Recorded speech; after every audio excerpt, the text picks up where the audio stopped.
dak li rajna din il-ġimgħa fuq televiżjoni dak li seħħ fi Franza, speċifikament f'Pariġi, il-vjolenza, l-imwiet, niktuna, ħasnuna u nkwetawna wkoll. Ġaluna naħsbu fuq il-multikulturalizmu, kelma tfisser li kulturi differenti, nies background reliġjuż differenti, jekk fil-fatt jistgħu jgħixu flimkien fil-paċi. U smajna ħafna dwar il-bżonn ta' tolleranza. Naħsbu ftit fuq dan il-ħwejjeġ anke fid-dawl tal-ikla tal-mulej. L-ikla primarjament fakkarna fil-mewt ta' Kristu. Imma ma ninsewx illi Kristu kien maqtul intortament bla ħtija.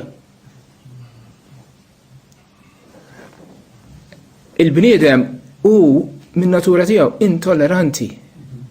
Anzi ngħid, il-bniedem huwa min natura tiegħu jaf jobod, jaf ikun kiefer.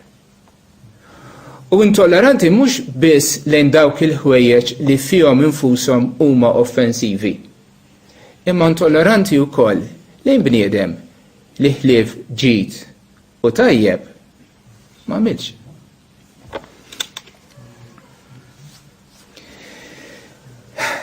L-ikla tfakkarna wkoll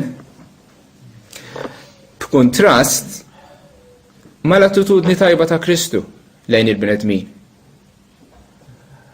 Li ngħidu li kien tolleranti hija l-iktar ħaġa sempliċi li nistgħu ngħidu fuq Kristu.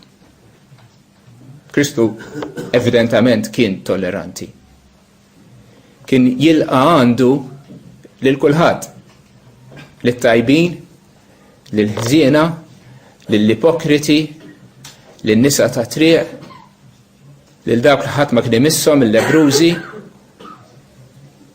Kristu bidejh miftuħa kien għandu lil kulħadd. Darba kien hemm okkażjoni meta kien sejjer lejn Ġerusalemm u kien determinat li moħħu kien biss li jmur lura fil-belt għax kien jaf li hemmhekk irid ibati u jmut. U għaddew minn ħdejn villaġġ tas-Samaritani. U bad żewġ dixxiepli tiegħu biex jippreparaw ftit affarijiet qabel ma jasaluha li meta jasal ikollu kollox lest. Imma n-nies tal-post is-Samaritani ta' dak il-belt ma laqgħux. Ma laqgħuhomx mle ma rridux li dan Ġesu jiġi fil-belt tagħna. U marru lura għand Ġesu qalulu trix nitolbu lil Alla jibgħat nar mis-sema u jeqridhom. Tafu sewwa x'kienet ir-risposta ta' Ġesu. Ġesu ċanfarhom għall-ispirtu vendikattiv li kienu qegħdin juru dak il-ħin. Kristu kien tolleranti.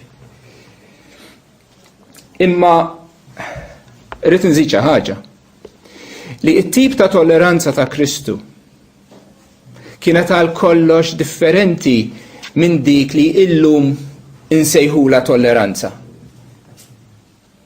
Għax it-tolleranza tal-lum tfisser kull idea hija valida, jekk jiena rrid nemmen ħaġa tajjeb, jekk inti trid temmen bil-kontra tajjeb ukoll. U m'hawnx iktar dak li hu tajjeb u dak li hu ħażin, imma kollox huwa aċċettabbli. Fl-isfera morali, fl-isfera spiritwali, kull reliġjon, kull għażla morali hija aċċettata bħal kieku hija tajba. It-tolleranza tal-lum hija indifferenza lejn il-moralità, lejn l-ispiritualità. Ma Ġesu ma kienx hekk. Kristu kien jgħallem il-verità u kien iċanfar l-iżbalji u kien jikkoreġi l-iżbalji reliġjużi li kien hemm fi żmienu. Ma kienx jiskuża d-dnub bl-iskuża tal-libertà li kulħadd jista' jagħmel li jrid.